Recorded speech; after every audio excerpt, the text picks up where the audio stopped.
Greetings, everybody, and welcome once more to the Dracovin Empire. Are you ready to travel through the multiverse to the desert lands of Athas? Yes, we're heading to Dark Sun today to once again speak about the regions of the lands of Athas, learn about this world just a little bit more, and the Tablelands in particular. So if you're prepared, I shall open up a gate through the multiverse to travel to Athas once more. Grab my hand, your host and guide. Athas awaits us. Do remember, like, subscribe, ring the bell. Those are things that will help appease the algorithms here and be a little tip. And let me know in the comments if you experience this region. Played this. But Athas awaits! There is no time like the present. And in by my hand, we go! We've arrived once more in Athas. We're arriving at the Tablelands, which is a region that perhaps we've talked about some things related to it, but talking about the region as a whole, more than just the city-states or specific areas, is a good idea.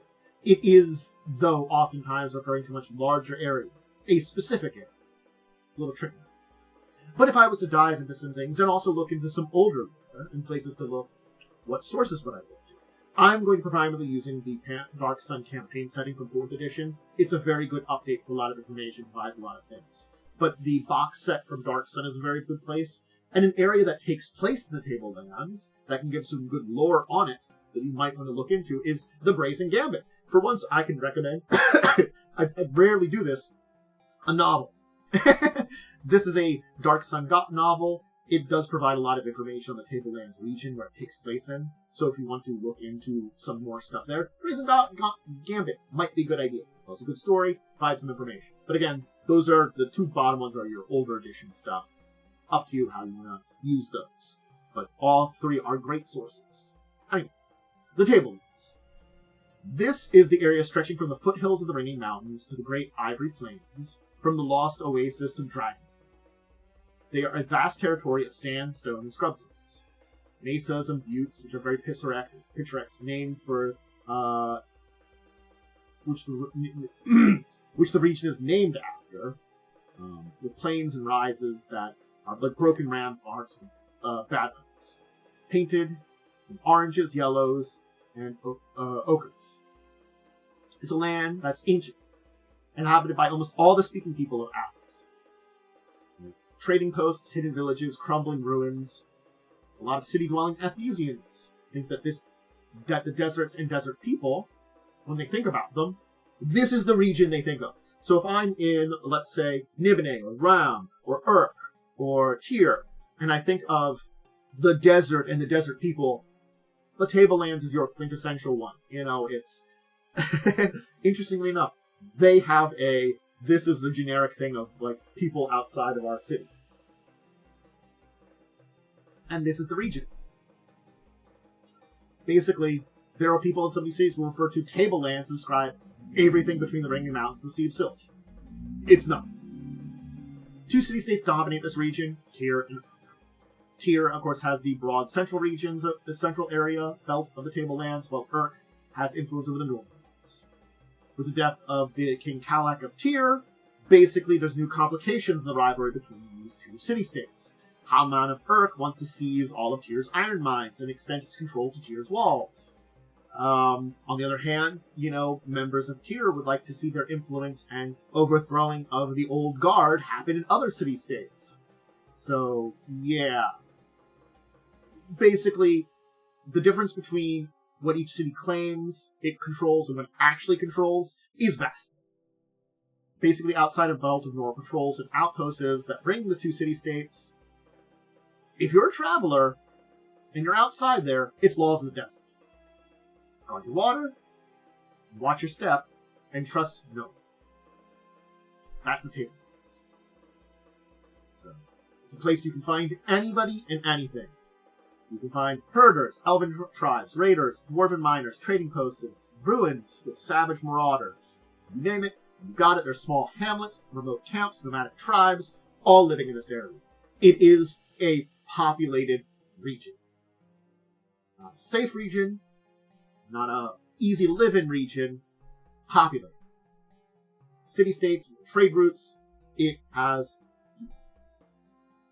let's explore this lands. Now here's a nice map marking the Tablelands, a more traditional one that I found.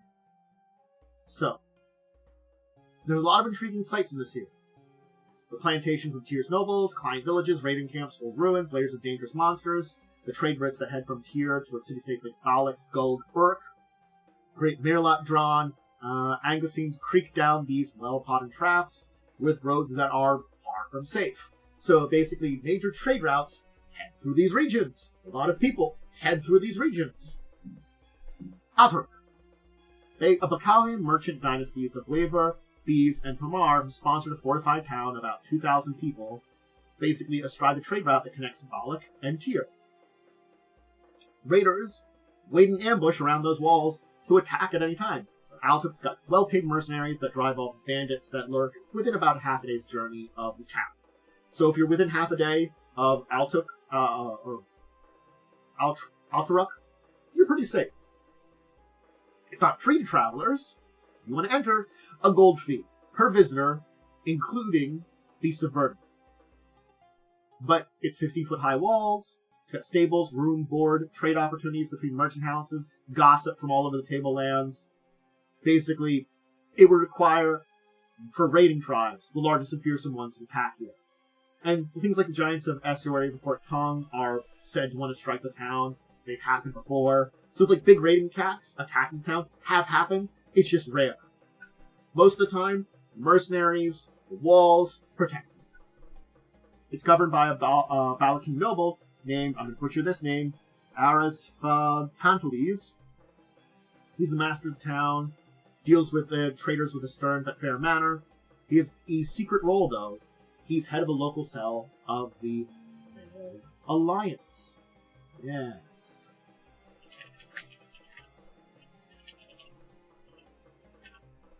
Veiled Alliance, basically. An ancient order of preserver magi determined to bring down the sorcerer kings and defilers. So keep that in mind. That's the group that's working out of here. Anti-sorcerer kings. Remember, sorcerer kings using magic to defile the world, using it things. These are preservers. Anyway, so he's in contact with a lot of cells in neighboring cities, and a lot of plots of the Veiled Alliance have been hatched within the cellars of Alteruk. The Black Sands. East of Silver Springs Oasis, we'll talk about it, lies the sprawling area of coarse sand. Travelers give it birth. A lot of room. So, yeah. And basically, people speak in hushed tones about the evil of the Black Sands, so no one wants to travel across it. With rumors, it says it's a region that was created by defiling magic and predates the rise of the city-states and the rulers. Basically, an ancient ruined city haunted by the ghosts of a dark age from before. Is at the center of the sands, and who enters the crumbling walls are doomed to join the undead spirits. Actually, there is a city in the heart of the desert, in the Black Sands, but it doesn't predate the Sorcerer Kings. So keep that in mind. It's not older than Sorcerer's Kings, but it's there. And there's the legendary Black Sand Raiders that are probably the most dangerous thing here than any of the undead that might be in the region that haunt the city. They're basically bloodthirsty marauders that live in the ruins, riding out in all directions to plunder villages and caravans. So, yes, the raiders that live there, more dangerous than the undead, though the rumors about the undead and the, ruined city far outweigh them. The Dragon Horns are a pair of crags that rise between the rocky heartlands south of Tyr. They serve as a lair of a Knoll tribe called the Dragon Horde. Dragon Horde. The tribe has no connection with dragons, but, they have the terrifying creatures named to basically have gruesome superstitions and reputations about them. The leader of the Horde is an old war chief named Turog Brokenfang. Turog and the Knolls have taken advantage of basically the fall of the Sorcerer King in Tyr, and basically become bolder, attacking a lot of the areas outside the city, foraying deeper into the regions that Tyr once controlled, and Tyr's grappling with internal police to basically keeping the outlying plantations and mines in order to basically keep them in orderness. And with this opportunity that Turag has been seen, testing the waters, seeing for weaknesses. Oh, there seems to be some weaknesses here. He's basically trying to contact other Knoll tribes, basically saying, join the Dragon Horde, we'll unite as one big group, and attack. And they want to scour everything clean outside the city walls, basically gathering together a horde of lords. Freedom. This is a secret village, a hidden village called Freedom. Basically, to your slaves had whispered of it, that if you could escape from there, you could go there. There are plenty of slave rumors. This one is real. Freedom exists. It's hidden in a remote crater in the foothills between here and Uruk. It's got former slaves that raid to support themselves. But with Calyx's fall, the liberation of Tyr slaves, basically the village elders want a new path. Trade. At least trade with Tyr. And from this, ex-slaves have sent trade delegations that present themselves as House Lear, a new minor merchant house. The delegations are led by Barras, a human who would work as a slave for House Vorden. Barras rose as high as a slave could before he fled with basically gold. And he fears that he'd be recognized in Tyr, so he wears a disguise, and he basically lets one of his assistants speak out for him as the so-called House Lear. So, these are raiders trying to turn over a new leaf. It's also home to basically a bunch of ex-slaves who hold grudges against their former masters. So a group calling themselves the Winds of Vengeance hires bounty hunters and assassins to eliminate slavers. If you're traveling in this region, the hired killers, who travel in small groups disguised as Jew traders, don't discriminate when it comes to lopping off slaver heads. And they can save themselves a bit of work by killing a stranger who just happens to pass for their intended target. They will. So, yes, the Winds of Vengeance has been funding a bunch of assassinations and, murderous bounty hunters. It goes well. Garrick's Pool is midway between Alterac and Leopolis, which stands a mud brick fortress built over a natural spring. Water's rare in Athas, so Garrick's Pool is welcome stop for travelers. Garrick is a half-elf warrior of renown, commands a band of mercenaries that are based here. He allows visitors to set up a camp around the outskirts of his fortress, but water's not free. 5 gold per drink, 20 per bath. Below his fortress and the spring are older ruins. They go deep down under the landscape. Him and his mercenaries have explored small portions, but noise, howling, roars can be heard from deep within there, below the pool. And those noises are enough to keep them from going too deep. Who knows what treasures in the ruins down there? It's just how willing are they to face those dangers. Here's another map. I like this one too. The Great Alluvial Sandlands, and a couple of areas within it. There's a belt of dunes that stretches hundreds of miles from Uruk all the way south past Olirant, paralleling the ringing mountains. Over the ages, sand washes from the mouths of mountain canyons, has accumulated in the vast desert known as the Great Alluvial Sandwastes. This region walls Tyr and the foothills of the ringing mountains from the rest of the Tablelands, and the Tyr region in general. It's difficult to travel, but not harsh. Tiny wells and oases lie scattered across its golden expanse. Here, there are 2 things to mention that you can find: Slither, the crawling citadel, and the vault of House Madam. Interesting places within the Sandlands. Slither is basically what's created by the fowler named Yarnith, who wanted to create a ritual to create a bone fortress that could crawl around the wastes. The ritual went wrong, or right. Basically, he drained his own life as well as the sacrifices he was to create the powerful undead crawling citadel, but he became a lich. So now, this unforeseen sacrifice basically animated the fortress into a roving citadel. Slither, built from the gargantuan stones of 7 Melkilot dirks, basically fused together. It's got turrets, sharp spires of bone that rise crookedly from dirk shell carapaces, which then crawls across the sand wastes and scrub plains in the area. He's got a bunch of raiders that basically target caravans in between his regions. His marauders hide their citadel, coordinate journey from where they're planning on ambushes, so you don't realize they've been mobile in camp. And they wear snake skulls tattoos. So they've got a giant mobile fortress that these raiders that are like, working for this lich happen to. He could have more undead, but, why have that? He, has this mobile fortress, he can get almost money, and the raiders will work for him. And if they should die, maybe there's some undead minions, And he's got his spies and agents from Lepus to Silversmith. And the Vault of House Maldar is another thing to mention here, but that would be a merchant house that fell to the machinations of House Tluxis 100 years ago, But basically, they hid some money. They hid their treasures. In a resting place that basically the assassins of Sasalax killed anyone that might know where it is. Whoops. So yeah, the vault's somewhere in the, basically, sand wastes, with an entrance that resembles a natural wind-carved portal that sets flush from the shadowed face of the canyon wall. And in that hidden entrance, labyrinth of tunnels containing the treasure.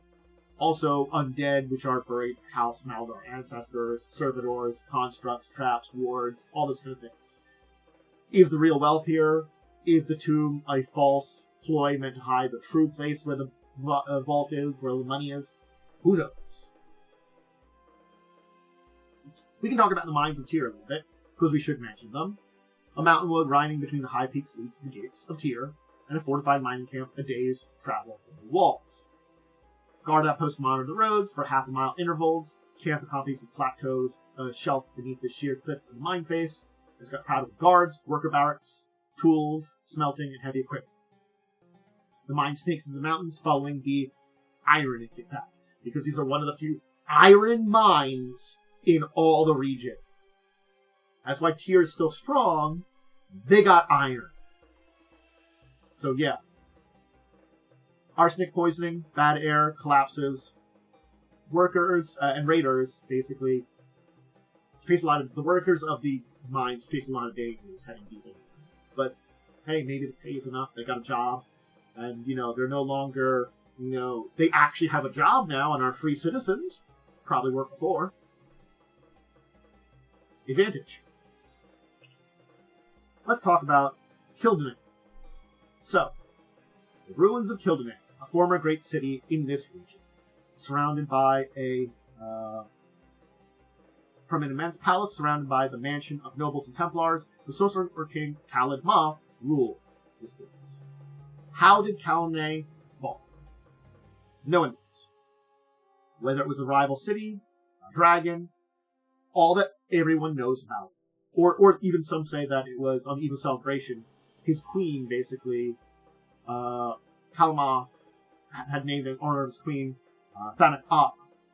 Something happened. There was a big celebration, honoring his queen, and a caravan arrived a few days after that celebration. The city was deserted. No one was there. It was empty. A tremendous crack that split open the pyramid, and in the necropolis a mile outside the city walls, the grand tomb where Kalidnay had been under construction for decades. Basically, that's the only sign of any kind of destruction. Some say the sorcerer king sacrificed the citizens for filing right. Others claim that Thanak Ah slew her husband, claimed his power, and lost control of it. Whatever happened, the city never recovered. It became a shadow that haunts its ruins. So, who knows what happened to it, but yes. Those and other secrets of walking the plains report that Kalidnay now exists mostly in the shadow otherworld of the Gray. Every night, strange mists roll through the streets. Creatures caught in the fog is destroyed or drawn into an unknown fate, which isn't the people aware of this place. And creatures that take shelter in the ruins, it's far from safe from creeping mists. So, yes. A dangerous place. Kled. It's a dwarven settlement. It is obsidian mine in the foothills of the Ringing Mountains. It's a village built on the ruins of a Green Age dwarven citadel called Camelot. The dwarves of Kelid believe they're descended from the kings of Calamar. They keep this outside of their discussions around the sorcerer kings because of their presumption. They're like, we're not going to talk about this to outsiders. I mean, we're descended from the great kings of this place here. People are angry about us talking about our ancestors and greatness. So they do unearth portions of the ruins of the city of the Dwarven Kings, walls that have bits of flagged floor, inscribed angular runes, and sometimes ancient relics. Though they've been troubled by some raids as of late, targeting trade caravans bound for Tyr. There's a number of dwarves that have been killed. The Lost Oasis is a interesting thing where it's a natural geyser that periodically shoots scalding water to the surface. Its high mineral content and steaming water still nourishes the growth of trees with the help of a Franklin druid, Durvalda, don't think I butchered that name, who lives in the Lost Oasis. If you're a traveler and you enter here, you are allowed if Durwalda is never seen by you, basically. If you're being seen by Durwalda, it means you are not welcome. Basically, you're coming in, you're visiting the Oasis, no one shows up, you're welcome. Basically, she determines if you're determined to be an enemy of life, a defiler, aberrant creature, Templar, you're slain. How she managed this, unknown. Either she's especially powerful, or it has been reported by Rage is linked to the geyser in some way, using it to ambush intruders and blasting steam, who knows. The Screaming Ravine! A natural cave mouth in the southern range of the Ringing Mountains opens to a shaft that leads down into mine tunnels and small chasms. Its uncharted depths bisect many crumbling tunnels and chambers, and screams echo up from the dark. Yep. Basically, a narrow switchback, a path leads down one wall of the ravine towards its nadir. Since the chasm has not been explored in full, no one knows what's on the bottom. But it screams. And the Silver Springs Oasis will end up today talking about that. It's a fortified countervascal that stands as an oasis along the trade route to Earth, a roadside inn that prefers to stop for many house merchants and doom traders. Its walls have seen travelers for more than a century. Its flickering lanterns that are lit just after nightfall, basically in the snippets of exotic song, the clamor of excited trade, just lures people in. It's a great walled square with a central courtyard open to the elements. The inner walls of courtyards are riddled with doors that lead to sleeping chambers, common rooms, food stores, stables, and vaults for doom traders to put their merchandise. The courtyard also contains the Silver Spring, a well which has some very foul-tasting water. Basically, the place used to not be foul, but it is now. The water is safe for people in mounts to drink, but it has to be properly filtered. It is also suitable for the famous silver baths that the wealthiest traders can afford. So, carts and stalls of minor merchants fill the courtyard around the well. The proprietors are a tribe of elves, the Silverhands, which, unlike a lot of other tribes, are not nomadic. Most elven tribes are nomadic herders or raiders. This tribe of elves have run the Silver Springs Oasis for generations. The current leader of the tribe and head of the Kanashval is Chief Tormund, who greets all newcomers, settles conflicts, and oversees trade. If you violate the primary rule, do not steal from another visitor, you're ejected through a gate without your trade items, without your belongings, or your clothes. So, don't violate the central rule of Silver Springs Oasis. You're in for a good time. But, there you go. There's the Tablelands, which, certainly speaking, when I talk about the Tablelands, I don't talk a lot about the region itself. The region itself is a desert, but I talk a lot about things in that region, because this is what's filling up the kind of middle ground of much of the Athas region. This is traditional Athas. It's got ancient ruins, it's got lost city-states, it's got small oases that people can visit, it's got small villages, it's got strange supernatural things, from screaming caves to mystical geysers, from black sands, mysterious mines. All these kind of things exist here. The threats, the allies that you can possibly have, the adventures you can have. This is very traditional Athas. That's what the Tablelands is. And I think it's a good example of the tradition of this region.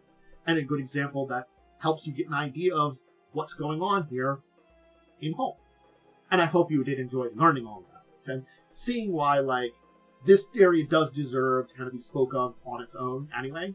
It gives you good information, more about the region, more about when these people are traveling between the city-states, what they're going to see. But anyway, I'll leave this there. I hope you did enjoy joining me on my tour of the Tablelands. There's more stuff to talk about in Dark Sun. We are reaching the end of a lot of the topics on the region that I've been talking about, but I do have a couple more topics to talk about when it comes to Athas and Dark Sun. So I think I will talk more about them, because I have been enjoying visiting and learning more about Dark Sun. It was one that I knew a little bit about, but my journey here teaching you guys has also taught me more and more about it. Inspired me to enjoy Dark. I hope you enjoy. Do remember, of course, to do the various things on the various places, especially on the YouTube side of things, of supporting me. YouTube site. That's liking, subscribing, ringing the bell, and of course, leaving a comment. Have you done a lot of adventures in Athas and Dark Sun? Like, does you agree that this feels like the traditional things? Remember, check out all my other stuff, whether that's on Twitch, where I do a lot of live recordings, video games, and stuff like that, variety games, game with friends, live plays of TTRPGs, or over on YouTube side, where all of my tabletop-related content goes uploaded to. Either or, check out the schedules, what's going on, updates of my life on my social medias, that's always linked below, Discord, Blue Sky, X/Twitter, all those things. Make sure to check those out. Anyway, I'm going to get going. I hope you had a great day, and hope you enjoyed diving into the Tablelands and Athas once more with me. Plenty more to talk about in Dark Sun. Until the next time, I bid all of you out there a deep and wonderful farewell.